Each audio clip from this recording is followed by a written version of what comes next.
வணக்கம். சலாம் Malaysia Madani RTM Tamil செய்திகள் உங்களுக்காக உங்களுடன் நான் புன் சியோங் பிரேம். இன்றைய தலைப்புச் செய்திகள்.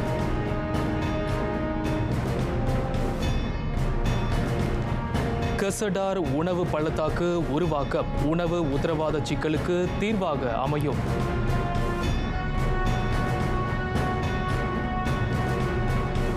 வறிய மற்றும் B40 தரப்பினருக்காக மக்கள் வருவாய் முன்னெடுப்பு மாதம் 2000 ரிங்கெட் வரை வருமானம்.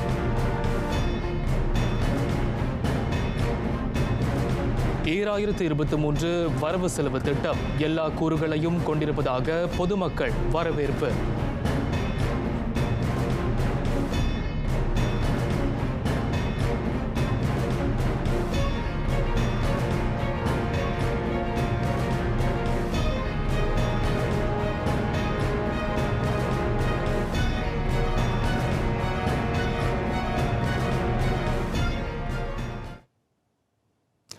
உள்நாட்டு உணவு பெரும் உற்பத்தியாளராகும் ஆற்றல் தென் கிளாந்தான் மேம்பாட்டு வாரியத்துக்கு உண்டு. கசடார் உணவு பள்ளத்தாக்கு திட்டத்தை மேம்படுத்துவதன் வழி அது சாத்தியமாகும். நாட்டின் உணவு உத்தரவாதத்துக்கு அது வழிகோலும் என துணை பிரதமர் Dato' Sri doctor Ahmad Zahid Hamidi கோடி காட்டினார். அந்த திட்டம் நாட்டின் வேளாண் உணவு உற்பத்தி அதிகரிப்புக்கும் உந்துதல் அளிக்கும். குவாமுசாங்கில் 900 ஹெக்டேர் நிலப்பரப்பில் கசடார் மேற்கொண்டிருக்கும் வேளாண் திட்டத்தில் அரசு நிறுவனங்கள் பல கைகோர்த்துள்ளன. புதிய பயிரிடுகள், மாட்டுப்பண்ணை, புறநகர் வேளாண்மை ஆகியவற்றை அது உட்படுத்தியிருக்கிறது. அத்துடன் 60 ஹெக்டேர் நிலப்பரப்பில் நெஸ்லே மலேசியா நிறுவனத்தின் ஒத்துழைப்புடன் ரொபுஸ்டா காபி பயிரிடும் அங்கு மேற்கொள்ளப்படுகிறது. புறநகர் வட்டார முன்னேற்ற அமைச்சருமான டத்தோஸ்ரீ டாக்டர் அஹ்மத் ஜாஹிட் கசடார் உணவு பள்ளத்தாக்கை இன்று பார்வையிட்டார். இவ்வேளையில் 6 வெள்ளத்தடுப்பு திட்டங்களுக்கு மீண்டும் டெண்டர் வெளியிட நீண்ட காலம் ஆகாது என துணை பிரதமர் தெரிவித்தார். தொடர்புடைய அந்த 6 இடங்களும் தெரிவு செய்யப்பட்டு மதிப்பாய்வு மேற்கொள்ளப்பட்டிருப்பதாக டத்தோஸ்ரீ டாக்டர் அஹ்மத் ஜாஹிட் கூறினார். இவ்வாண்டு ஜூனுக்குள் அந்த 6 மறு டெண்டர்கள் வெளியிடப்படும் என பிரதமர் டத்தோஸ்ரீ அன்வார் இப்ராஹிம் கோடி காட்டியிருந்தார். ஜோஹர் ஆற்று வெள்ளத்தடுப்பு திட்டமும் அவற்றுள் அடங்கும். மக்கள் வருவாய் முன்னெடுப்பு IPRல் வறிய மற்றும் B40 தரப்பைச் சேர்ந்த 1 லட்சம் பேரை இணைக்க இலக்கிடப்பட்டுள்ளது. மாதம் 2000 ரிங்கெட் வருவாய் கிடைக்க செய்யும் ஆற்றலை அந்த திட்டம் கொண்டிருப்பதாக பொருளாதார அமைச்சர் ரஃபீசி ராம்லி தெரிவித்தார். மாத வருமானம் 1900 ரிங்கெட்டை வறுமை கோட்டுக்கான வரம்பாக அரசாங்கம் நிர்ணயித்திருக்கிறது. அதன் அடிப்படையில் IPR முன்னெடுப்பின் கீழ் ஒரு குடும்பம் 2000 ரிங்கெட் வருமானம் பெற வாய்ப்பு இருப்பதை அமைச்சர் சுட்டிக்காட்டினார். அரசாங்கம், மக்கள், வியூக பங்காளித்துவம் ஆகியவற்றின் ஒத்துழைப்பின் வாயிலாக வறியவர்கள், ஏழைகள், B40 தரப்பினர் வருமானத்தை பெருக்க இது வழி ஏற்படுத்துகிறது. வேளாண் தொழில்முனைவோர் முன்னெடுப்பு இன்தான், உணவு தொழில்முனைவோர் முன்னெடுப்பு இன்சான், சேவை தொழிலாளர் முன்னெடுப்பு இக்சான் ஆகிய 3 வடிவுருக்களை IPR கொண்டிருக்கிறது. அவற்றில் இணைவோருக்கான தளவாடங்கள், இடம், உதவித்தொகை என அனைத்தும் வழங்கப்படுகின்றன. 24 மாதங்கள் வழிகாட்டப்பட்டு அவர்கள் கண்காணிக்கப்படுவர் என அவர் விவரித்தார். IPR முன்னோடி திட்டத்தை தொடக்கி வைத்து ரஃபீசி செய்தியாளர்களிடம் பேசினார். 1998 தொடர்பு பல்லூடக சட்டத்தை திருத்தம் செய்ய ஆராயப்படுகிறது. சிறார் பாலியல் காட்சி நடவடிக்கைகளை ஒழிப்பதன் அடிப்படையில் அது பரிசீலிக்கப்படுவதாக தொடர்பு இலக்கவியல் அமைச்சர் ஃபமி ஃபட்சேல் தெரிவித்தார். மகளிர் சிறார் பாலியல் குற்றப்புலனாய்வு பிரிவு D11 கீழ் அமைக்கப்படவிருக்கும் சிறப்பு படையை தொடர்பு இலக்கவியல் அமைச்சு கையாளவிருக்கிறது. எனவே மகளிர் சிறாரை உட்படுத்திய பாலியல் வன்முறை படங்கள், காட்சிகளை பதிவு செய்யும் நடவடிக்கைகள் தொடர்பான சட்டங்களை திருத்த வேண்டியிருப்பதை அமைச்சர் சுட்டினார். குறிப்பாக பாதிக்கப்படுவோரை காக்க சட்டம் இருந்தாலும் தகவல் தொழில்நுட்ப நிறுவனத்துக்கு எதிராக எடுக்கப்படும் நடவடிக்கை பற்றி சட்டத்தில் குறிக்கப்படவில்லை என அவர் கூறினார். அமைச்சரவை நிலையில் இது விவாதிக்கப்பட்டிருக்கும் வேளை ஏனைய அமைச்சுகளுடன் கலந்தாலோசிக்கப்பட்டு அது பற்றிய விவரம் அறிவிக்கப்படும். ஸ்லாங்கூர் PKRின் தகவலை வலுப்படுத்தும் மாநாட்டை திறந்து வைத்த பின் ஃபமி செய்தியாளர்களிடம் பேசினார். இந்நிலையில் 5G அதிவேக இணைய சேவையின் செயலாக்கம் குறித்து விவாதிக்க தொடர்பு இலக்கவியல் அமைச்சு சம்பந்தப்பட்ட தரப்புகளுடன் நேற்று சந்திப்பு நடத்தியது. தேசிய இலக்கவியல் நிறுவனம் DNB மற்றும் தொடர்புடைய தொலைத்தொடர்பு நிறுவனங்கள் அந்த சந்திப்பில் கலந்து கொண்டன. 5G செயலாக்கத்துக்கு ஒற்றை மொத்த விற்பனை கட்டமைப்பு மாதிரி தொடர்ந்து பயன்படுத்தப்படுமா, இரட்டை மொத்த விற்பனை கட்டமைப்பு மாதிரிக்கு மாற்றப்படுமா என்பதை தீர்மானிக்க பேச்சுகள் நடந்ததாக அமைச்சர் குறிப்பிட்டார். 5G இணைய சேவை மேம்பாட்டு அறிக்கை அடுத்த மாதம் அமைச்சரவையில் தாக்கல் செய்யப்படும். நேற்றைய சந்திப்பில் DNB நிறுவனத்தின் நிர்வாக திறனை சீரமைப்பது குறித்தும் கலந்தாலோசிக்கப்பட்டதாக ஃபாமி குறிப்பிட்டார். சமூக வலைத்தளங்களில் பொய் தகவல்கள் பகிரப்படும் சிக்கலை களையும் முயற்சிகள் மீது கவனம் செலுத்தப்படும். போலியான அடக்கங்கள் பகிரப்படுவது இவ்வாண்டு அதிகரித்திருப்பதால் அது அவசியம் என தொடர்பு இலக்கவியல் துணை அமைச்சர் தியோனி சிங் வலியுறுத்தினார். ஆண்டு தொடங்கி ஜனவரி மாதத்தில் 35 பொய் தகவல் தொடர்பான வழக்குகள் 1998 தொடர்பு பல்லூடக சட்டத்தின் கீழ் விசாரிக்கப்பட்டன. ஆனால் கடந்த ஆண்டு முழுவதும் போலி செய்திகள் தொடர்பில் 48 வழக்குகள் மட்டுமே பதிவாகியிருந்தன. மக்களுக்கு சரியான தகவல்கள் சென்றடைவதை ஒலிபரப்புத்துறை உட்பட தமது அமைச்சின் கீழ் இயங்கும் எல்லா ஊடக நிறுவனங்களும் உறுதி செய்ய வேண்டும் என துணை அமைச்சர் கேட்டுக்கொண்டார். பொய் தகவல்கள் பகிரப்படும் போது மக்களுக்கு உண்மை நிலவரங்களை விரைந்து கொண்டு சேர்க்கும் கடப்பாட்டை ஊடகத்துறை கொண்டுள்ளது. சமூக வலைத்தளங்களில் போலியான வெறுப்புணர்வை தூண்டும் உள்ளடக்கங்கள் பகிரப்படுவதால் மக்களிடையே நல்லிணக்கம் சீர்குலையும், நாட்டின் பாதுகாப்புக்கும் ஊறு விளையும் என தியோனி சிங் நினைவுறுத்தினார். பல்வேறு கூறுகளில் ஆராய்ந்த பின்னரே தென்கொரியாவிடமிருந்து 18 இலகுரக போர் விமானங்களை வாங்க முடிவெடுக்கப்பட்டது. கொள்கை வியூக கூறுகள் மட்டுமன்றி தற்காப்புத்துறை வெள்ளை அறிக்கையையும் அந்த முடிவு சார்ந்திருப்பதாக தற்காப்பு துணை அமைச்சர் அட்லி ஜஹாரி விளக்கினார். அந்த 18 இலகுரக போர் விமானங்களும் 408 கோடி ரிங்கேட் மதிப்பில் கொள்முதல் செய்யப்பட உள்ளன. விமானத்தை கையாளும் நிபுணத்துவம், நாட்டின் நடப்பு நிதிநிலை ஆகியவையும் அந்த விவகாரத்தில் பரிசீலிக்கப்பட்டன. அவை நாட்டின் தற்காப்பு துறைக்கு முழுமையாக பயன்படுவது உறுதி செய்யப்படும் என துணை அமைச்சர் தெரிவித்தார். 2026ஆம் ஆண்டின் தொடக்கத்தில் இருந்து அந்த விமானங்கள் மலேசியாவிடம் ஒப்படைக்கப்படும். பழைய விமானங்களுக்கான பராமரிப்பு செலவுடன் ஒப்பிடுகையில் இது லாபகரமானது என அட்லி குறிப்பிட்டார். கடந்த ஆண்டு டீசலுக்கு ஒதுக்கப்பட்ட உதவித்தொகையில் 1000 கோடி ரிங்கேட் நிதி கசிவு நிகழ்ந்ததாக அறியப்படுகிறது. சட்ட மீறல்கள் உண்மை என்றால் உரிய நடவடிக்கை எடுக்கப்படும் என உள்நாட்டு வாணிக வாழ்க்கை செலவின அமைச்சர் டத்தோஸ்ரீ சலாஹுடின் அயோப் உறுதியளித்தார். இவ்விவகாரத்தில் உள்துறை அமைச்சுடன் ஒத்துழைக்க உள்நாட்டு வாணிக வாழ்க்கை செலவின அமைச்சு ஆயத்தமாக இருக்கிறது. அந்த விவகாரம் மலேசிய ஊழல் தடுப்பு ஆணையம், அரசு மலேசிய போலீஸ் படை ஆகியவற்றிடம் ஒப்படைக்கப்படும் என அமைச்சர் கூறினார். எரிபொருளுக்கு வழங்கப்படும் உதவித்தொகையில் நிதி கசிவு ஏற்படுவது, அவை கள்ளத்தனமாக கடத்தப்படுவது ஆகியவற்றை ஒழிக்க தமது தரப்பு தீவிர செயலாற்றுவதாகவும் அவர் தெரிவித்தார். மீனவர்களுக்கு வழங்கப்படும் உதவித்தொகை வழங்கப்பட்ட டீசல் முறைகேட்டுக்கு இலக்காவதை தடுக்க வேளாண் உணவு உத்தரவாத அமைச்சு, மலேசிய மீன்வள வாரியம் ஆகியவற்றுடன் ஒத்துழைக்கப்படும் என்றும் டத்தோஸ்ரீ சலாஹுடின் விவரித்தார். நாட்டின் சுற்றுலா தலங்களை விளம்பரப்படுத்துவதில் முகவர் நிறுவனங்களுக்கு உதவ கூடுதல் ஒதுக்கீடு கோரப்படும். துறைசார் வளர்ச்சியை அது மேலும் உந்தச் செய்யும் என சுற்றுலா கலை பண்பாட்டு அமைச்சர் டத்தோஸ்ரீ தியோங் கிங் சிங் கோடி காட்டினார். நாட்டின் சுற்றுலா தலங்களை விளம்பரப்படுத்த போதிய நிதி வளம் இல்லை எனும் முகவர் நிறுவனங்களின் கலக்கத்தை அமைச்சு அறிந்திருக்கிறது. இவ்வாண்டு வரவு செலவு திட்டத்தில் அதற்காக 27 கோடியே 50 லட்சம் ரிங்கேட் ஒதுக்கப்பட்டிருக்கிறது. ஆயினும் 2025 மலேசியாவுக்கு வருகை தரும் ஆண்டு இயக்கத்தை விளம்பரப்படுத்த மேலும் ஒதுக்கீடுகள் தேவை என சுற்றுலாத்துறையினர் வலியுறுத்தியிருப்பதை அமைச்சர் சுட்டினார். இதுகுறித்து பிரதமருடன் தாம் கலந்தாலோசிக்கவிருப்பதாகவும் அவர் கூறினார். இனிலா மாசன்யா சுத்தி சுத்தி மலேசியா சுற்றுலா விளம்பர பாடலை அறிமுகம் செய்த பின் டத்தோஸ்ரீ தியோங் செய்தியாளர்களிடம் பேசினார். ஆனந்த் குமார் இசை வடிவத்தில் ஜேம்ஸ் பாய்லி இயற்றிய வரிகளை நிக் கிஸ்டினா பாடியிருக்கிறார். ஒருமைப்பாட்டு அரசாங்கம் அதன் முதல் வரவு செலவு திட்டத்தை நேற்று முன்தினம் தாக்கல் செய்தது.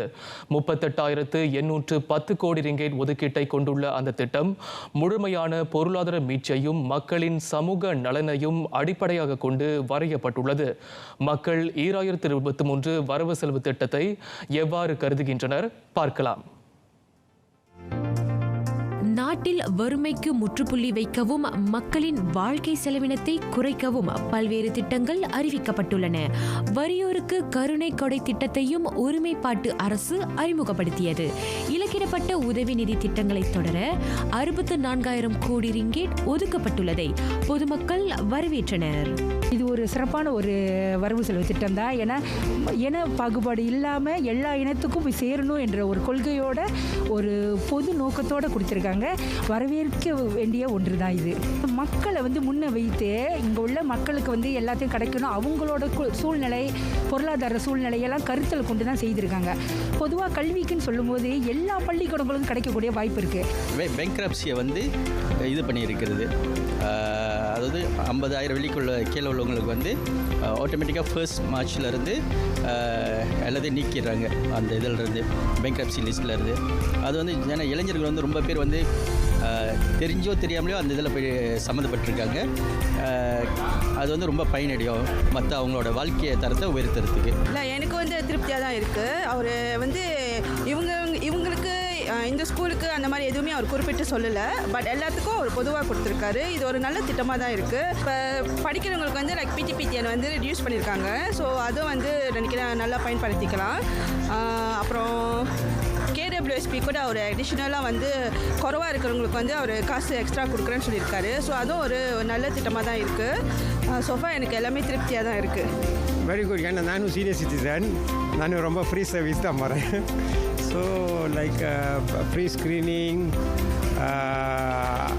ஐ செக், இதெல்லாம் is necessary for the middle income and lower income group. கசியாத்தானுக்கு இப்போ ரொம்ப மலேசியாவில் ரொம்ப இடத்துல ஹாஸ்பிட்டலுக்கு ஃபெசிலிட்டிஸ் இல்லை.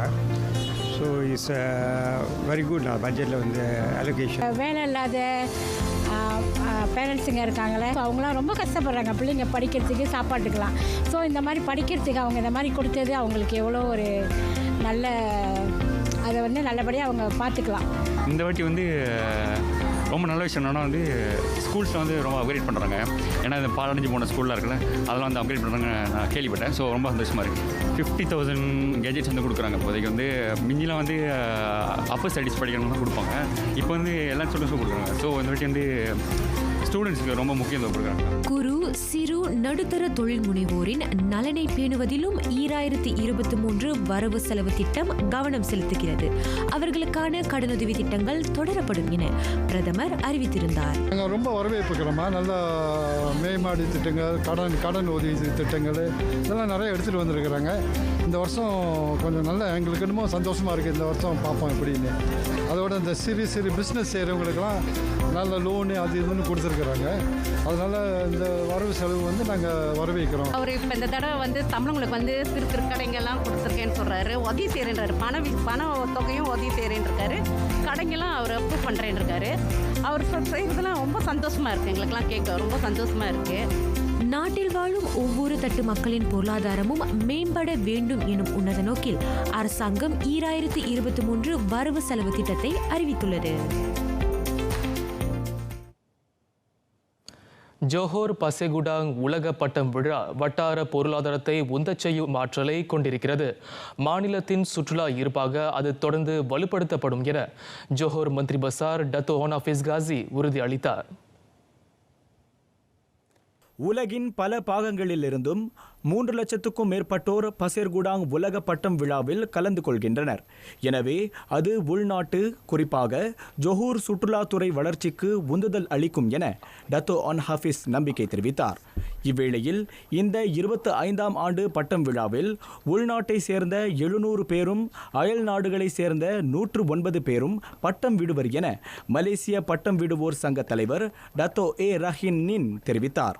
இதில் துறை சார்ந்த 350 தொழில் முனைவோர் தலா 23,000 ரிங்கிட் வரை வருமானம் ஈட்ட இயலும் என அவர் கோடி காட்டினார். முதன்முறையாக செக் குடியரசு, அயல் ஆஃப் மேன், வட அயர்லாந்து, டஹிட்டி ஆகிய நாடுகளை நிகர்த்து போட்டியாளர்கள் இம்முறை பங்கேற்கவிருப்பதாகவும் டத்தோ ஏ ரஹீம் குறிப்பிட்டார். தமிழ் கற்க தொடங்கும் ஒவ்வொரு குழந்தையின் மனத்திலும் அரியாசனம் அமைத்து குடியேறுபவர் தமிழ் மூதாட்டி ஔவை. உலகுக்கு அவர் அளித்த செய்யுள்கள் சிறு வயதிலேயே அறச்சிந்தனைகளை நம்முள் வேரூன்ற செய்துள்ளன. தமிழ் இலக்கிய வளர்ச்சிக்கு அடிக்கோலாக விளங்கிய அந்த மாபெரும் பெண் புலவரின் பெருமைகளை எடுத்துயம்பும் வண்ணம் முதலாம் அனைத்துலக ஔவை தமிழ் இலக்கிய மாநாடு நடத்தப்பட்டது. நாடளாவிய நிலையில் மட்டுமன்று அனைத்துலக அளவிலும் முதன்முறையாக இந்த மாநாட்டுக்கு ஏற்பாடு செய்யப்பட்டுள்ளது. இந்த ஔவையோடைய அருள்மொழி நாடு தழுவிய அளவில் பரவ வேண்டும். தமிழ் சமுதாயம் சேமமுற ஔவையாருடைய திருப்புகளும் ஔவையார் பாடி சென்ற ஆத்திச்சுடி, கொன்றை வேந்தன், மோதுரை, நல்வழி போன்ற நல்ல நூல்களில் உள்ள அறநெறிகள் பள்ளிகள் தோறும் பட்டி தொட்டியெல்லாம் பரவ வேண்டும். அதற்காக ஒரு விழிப்புணர்ச்சி ஏற்படுத்துறது தான் இந்த மாநாட்டை நாம் கூட்டினோம். தமிழ் பள்ளிகளில் ஒரு அதிர்வலை ஏற்படுத்துவதற்கு தமிழாசிரியர்களை இந்த மாநாட்டுக்கு கொண்டு வந்திருக்கிறோம். இந்த ஆராய்ச்சி மாநாட்டில் பேராசிரியர்கள், தொடக்கப்பள்ளி, இடைநிலைப்பள்ளி ஆசிரியர்கள், பல்கலைக்கழக கல்லூரி மாணவர்கள் ஆகியோர் ஔவை தமிழ் இலக்கியத்தை ஆய்வு செய்து கட்டுரைகள் படைத்தனர். கனடா, ஜெர்மனி, சிங்கப்பூர், இலங்கை, இந்தியா உள்ளிட்ட நாடுகளைச் சேர்ந்த பேராளர்களும் அதில் கலந்து கொண்டனர். அதோடு ஔவையின் பெருமை பேசும் மேடை நாடகம், வில்லுப்பாட்டு, இசை, நடன நிகழ்ச்சிகளும் அரங்கேறின. இந்த ஔவையார் மாநாட்டை ஏற்பாடு செய்து சுமார் 6 மாதத்துக்கு முன்னே எங்களுடைய வேலையை துவங்கிவிட்டோம். இந்த ஔவையாருடைய இந்த அறிவுரைகளை போய் மாணவர்கள் மத்தியிலும் பொதுமக்களிடத்திலும் சேர்க்க வேண்டும் என்பதுதான் முக்கிய நோக்கம். அந்த முக்கிய நோக்கத்தை ஒரு விழிப்புணர்வு உண்டாக்க வேண்டும் என்பதுதான் நம்முடைய முக்கிய நோக்கமாக இந்த ஔவை மாநாட்டை அவருடைய பெயரிலேயே நாம் இன்று செய்தோம். இந்த ஔவை மாநாட்டின் வழியாக மாணவர்கள், குறிப்பாக ஆரம்ப பள்ளி மாணவர் முதல் பல்கலைக்கழக மாணவர்கள் வரை ஔவையின் இலக்கியங்களை பற்றி நன்கு அறிய வேண்டும், ஔவையை பற்றிய புரிதல் வேண்டும் என்பதற்காகவும் ஔவையின் பாடல்களான குறிப்பாக நம்ம அனைவரும் அறிந்த ஆத்திச்சூடி, கொன்றை வேந்தன் போன்ற இந்த ஔவையின் இலக்கியங்கள் மாணவர்கள் மத்தியில் தாக்கத்தை மட்டும் ஏற்படுத்தாமல் அவர்கள் வாழ்வியலை மாற்றி அமைக்க வேண்டும். ஒரு நெறி உள்ள, திறமை மிக்க, ஆற்றல் மிக்க ஒரு மாணவனாக உருவாக்குவதற்கு இம்மாதிரியான மாநாடுகள் பெரும் துணையாக அமைகின்றது. தலைநகர் மலாயா பல்கலைக்கழகத்தில் நேற்று தொடங்கி இன்று முடிவுற்ற ஔவை தமிழ் இலக்கிய மாநாட்டில் ஏறத்தாழ 600 பேர் கலந்து கொண்டனர்.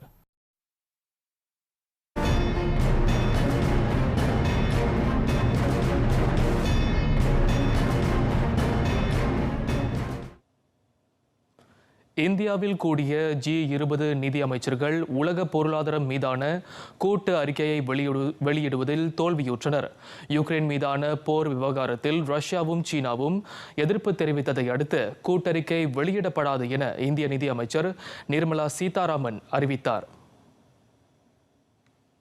G20 கூட்டமைப்புக்கு இந்தியா இப்போது தலைமை வகிக்கும் நிலையில் அதன் நிதியமைச்சர்கள் கூட்டம் பெங்களூருவில் நடைபெற்றது. அதில் பங்கேற்ற பெரும்பான்மை உறுப்பு நாடுகளின் அமைச்சர்கள் உலகளவில் நீடிக்கும் பொருளாதார சவால்களுக்கும் மந்த நிலைக்கும் யுக்ரைன் மீது ரஷ்யா தொடுத்திருக்கும் போரே காரணம் என சாடினர். மோஸ்கோவுக்கு எதிராக தடைகளை விதிக்கும் தீர்மானத்தையும் அவர்கள் முன்மொழிந்தனர். ஆனால் ரஷ்யாவும் சீனாவும் அதற்கு கடும் எதிர்ப்பு தெரிவித்தன. இதனால் கூட்டறிக்கை தயாரிப்பு தோல்வியுற்றது. Two countries had a reservation. So with a footnote, certainly a communique can't go out. And therefore, it had to be a chair summary and an outcome document. Russia and China. பாலியில் கூடிய G20 நாடுகளின் தலைவர்கள் வெளியிட்ட கூட்டறிக்கையின் நீட்சியாக பெங்களூரு சாசனம் அமையவிருந்தது. ஆனால் அது இப்போது தடைப்பட்டிருக்கிறது. இது பற்றி கருத்துரைத்த ரஷ்ய அதிபர் விளாடிமிர் புட்டின் பொருளாதார விவகாரங்களில் பாதுகாப்பு கூறுகளை தொடர்புபடுத்தக்கூடாது என வலியுறுத்தியிருந்தார். துருக்கி கசியந்தேப் நுராகி நகர தலைவரும் கட்டட குத்தகையாளர் சிலரும் விசாரணைக்காக தடுத்து வைக்கப்பட்டனர். கடந்த 6ஆம் நாள் ஏற்பட்ட நிலநடுக்கத்தில் கட்டடங்கள் சரிந்தது தொடர்பிலான புலனாய்வுக்கு உதவ அவர்கள் கைது செய்யப்பட்டதாக போலீஸ் தெரிவித்தது. வடகொரியா பியோங்யாங்கில் புதிய வீடமைப்பு திட்டம் அறிவிக்கப்பட்டுள்ளது. அதன் கட்டுமானத்தில் முழுவதும் இளைஞர்களை ஈடுபடுத்தியுள்ளார் அதிபர் கிம் ஜாங் உன். வடகொரியா பொருளாதார மந்த நிலையை எதிர்நோக்கினாலும் தலைநகர் பியோங்யாங்கில் 50,000 வீடுகளை கட்ட அந்நாட்டு அரசாங்கம் திட்டமிட்டுள்ளது. 2025 வாக்கில் அவை கட்டி முடிக்கப்பட உத்தேசிக்கப்பட்டுள்ள வேளை கடந்த ஆண்டு 10,000 அடுக்ககங்கள் எழுப்பப்பட்டன. வடகொரியாவின் புறநகர்களில் உணவு தட்டுப்பாடு, பட்டினியால் மக்கள் இறப்பது உள்ளிட்ட சிக்கல்கள் குறித்து தென்கொரியா எச்சரித்த வேளை இந்த முனைப்பு மேற்கொள்ளப்பட்டிருக்கிறது. வீடுகள் கட்டுமானத்தில் இதுவரை எதிர்நோக்கப்படா சிக்கல் நிலவும் வேளை இளைய பணியாளர்களை அதில் வடகொரியா ஈடுபடுத்தியுள்ளது. முழுக்க முழுக்க இளைஞர்களின் ஈடுபாடு சமூக புரட்சியாகவும் கருதப்படுவதாக அந்த கம்யூனிஸ்ட் நாடு கருத்துரைத்தது. ஆப்கானிஸ்தான் உடனான எல்லையை மீண்டும் திறந்தது பாகிஸ்தான். வர்த்தகம், எல்லை கடப்புக்கும் பாதசாரிகளுக்கும் ஏதுவாக அந்த இரு நாட்டு எல்லைகளும் திறந்துவிடப்பட்டன. அந்நாட்டின் வடமேற்கு பகுதியையும் கிழக்கு பகுதியையும் இணைக்கும் எல்லையை தலிபான் தரப்பு கடந்த வாரம் மூடியது. எதிர்ப்புகளுக்கு பின்னர் கடந்த வியாழனன்று மீண்டும் அதன் எல்லையை செயலாக்க தரப்புகள் திறந்தன. கடந்த திங்களன்று இரு நாட்டு எல்லைகளிலும் நிகழ்ந்த துப்பாக்கிச் சூட்டை தொடர்ந்து எல்லைகள் மூடப்பட்டன. 2021 ஆகஸ்டில் தலிபான் ஆட்சியை கைப்பற்றினாலும் பாகிஸ்தான் ஆப்கான் எல்லைகளில் இரு நாட்டு இராணுவங்களுக்கு இடையிலான போர் அவ்வப்போது நிகழ்ந்து வருகிறது. மாபர்க் எனப்படும் புதிய வகை நச்சுயிரி தொற்றை அடையாளம் கண்டிருக்கின்றனர் ஸ்பெயின் வெலன்சியா சுகாதார அதிகாரிகள். ஸ்பெயினின் ஆளுகைக்கு உட்பட்ட இக்வட்டோரியல் கினியில் மரணத்தை விளைவிக்கக்கூடிய அந்த தொற்றுக்கு இலக்கான 200 பேர் தனிமைப்படுத்தப்பட்டிருக்கின்றனர். அந்த புதிய நச்சுயிரி 88 விழுக்காடு வரை மரணத்தை விளைவிக்கும் என உலக சுகாதார நிறுவனம் எச்சரித்திருக்கிறது. அதற்கான தடுப்பூசி இன்னமும் கண்டுபிடிக்கப்படவில்லை. இக்வட்டோரியல் கினிவில் கடந்த 13ஆம் நாள் மாபர்க் அடையாளம் காணப்பட்டதை தொடர்ந்து கி என்டம் வட்டாரத்தில் கட்டுப்பாடுகள் கடுமையாக்கப்பட்டுள்ளன. அந்த மத்திய ஆப்பிரிக்க நாட்டில் இந்த தொற்றினால் 9 பேர் மரணமுற்றதோடு 16 பேருக்கு தொற்று கண்டிருக்கக்கூடும் என ஐயுறப்படுகிறது. காய்ச்சல், அயற்சி, இரத்த வாந்தி, வயிற்றுப்போக்கு உள்ளிட்ட அறிகுறிகள் அந்த தொற்று கண்டவர்களுக்கு தென்படும். கெமரூனிலும் 2 மாபர்க் தொற்றாளர்கள் அடையாளம் காணப்பட்டுள்ளனர். அமெரிக்கா லாஸ் ஏஞ்சலஸில் புயல் மையம் கொண்டதை தொடர்ந்து அங்கு அடைமழை பெய்து வருகிறது. அதனால் நெடுஞ்சாலைகளில் கடும் வெள்ளமும் மலை வட்டாரங்களில் பனிப்பொழிவும் ஏற்பட்டுள்ளது. லாஸ் ஏஞ்சலஸ் வட்டாரத்தில் புயல் மையமிட்டதால் ஆலங்கட்டி மழையும் பெய்து வருகிறது. வடக்கு நோக்கி செல்லும் அங்குள்ள நெடுஞ்சாலையில் கடும் பனி சூழ்ந்துள்ளது. கடும் வெள்ளத்தால் தெற்கு பகுதியில் சில நெடுஞ்சாலைகள் போக்குவரத்துக்கு மூடப்பட்டுள்ளன. மின் துண்டிப்பால் சுமார் 84,000 வீடுகளும் வர்த்தக மனைகளும் மூடப்பட்டன. பேரளவிலான காற்று அழுத்த தாழ்வு நிலையால் சராசரி வாழ்க்கை நிலைக்குத்தும் என வானிலை கணிப்பு மையம் கணித்துள்ளது. செக்ரமெண்டோ பள்ளத்தாக்கில் மணிக்கு 80 கிலோமீட்டர் வேகத்தில் காற்று வீசுகிறது.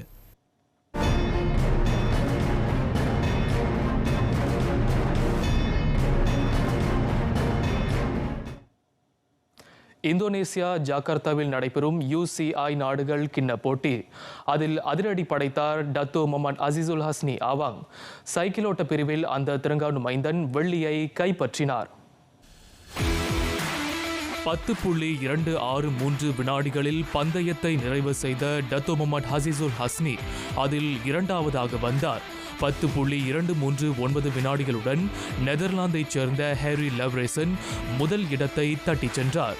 மூன்றாவதாக வந்த இஸ்ரேல் வீரர் மிஹாயில் யாக்கோலெவ் 10.423 வினாடி நேரத்தை பதிவு செய்தார்.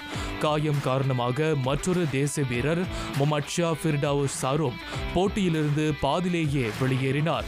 வெள்ளிப்பதக்கம் டத்து முகமது ஹசிசுல் அஸ்னி வசமான வேளை 2024 பாரிஸ் ஒலிம்பிக் போட்டியில் மிளிரும் வாய்ப்பும் ஒளிமயமாகியுள்ளது.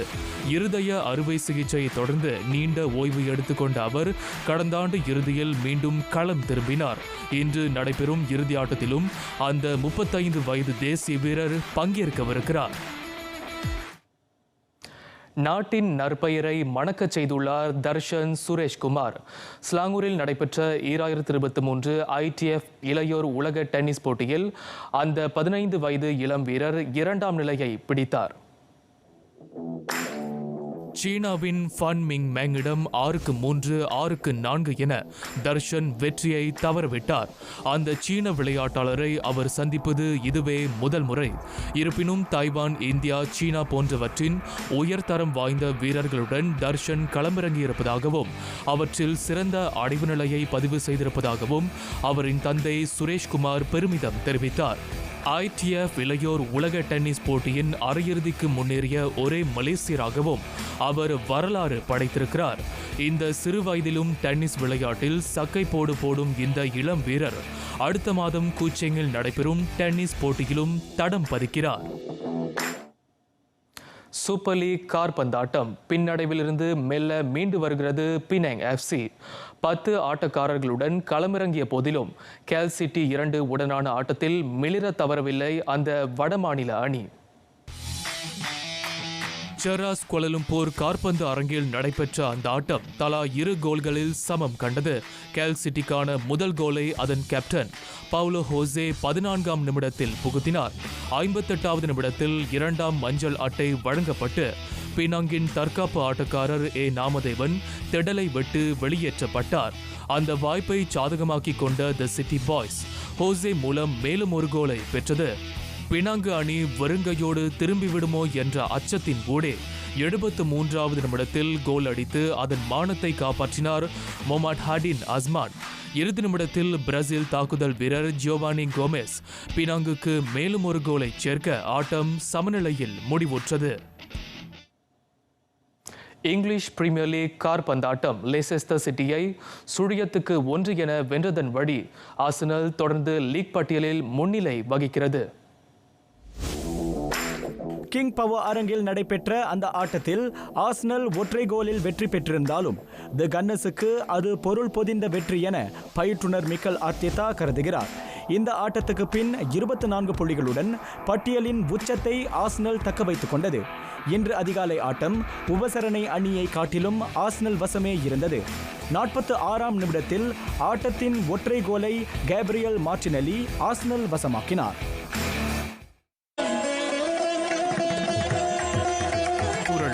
விளக்கமும் குறள் 1226. மாலை நோய் செய்தல் மணந்தார் அகலாத காலை அறிந்ததிலே. மாலை நேரத்தில் தலைவி தலைவனை நினைத்து வாடுகிறாள். முன்பு தனக்கு மகிழ்ச்சி தந்த மாலை பொழுது இப்படி துன்பம் தரும் என்பதை தலைவன் பிரிவதற்கு முன்புதான் அறிந்தது இல்லை என தலைவியின் கூற்றாக அமைகிறது அந்த குறள். நிறைவடைகின்றன RTM தமிழ் செய்திகள். எங்களோடு இணைந்ததற்கு நன்றி.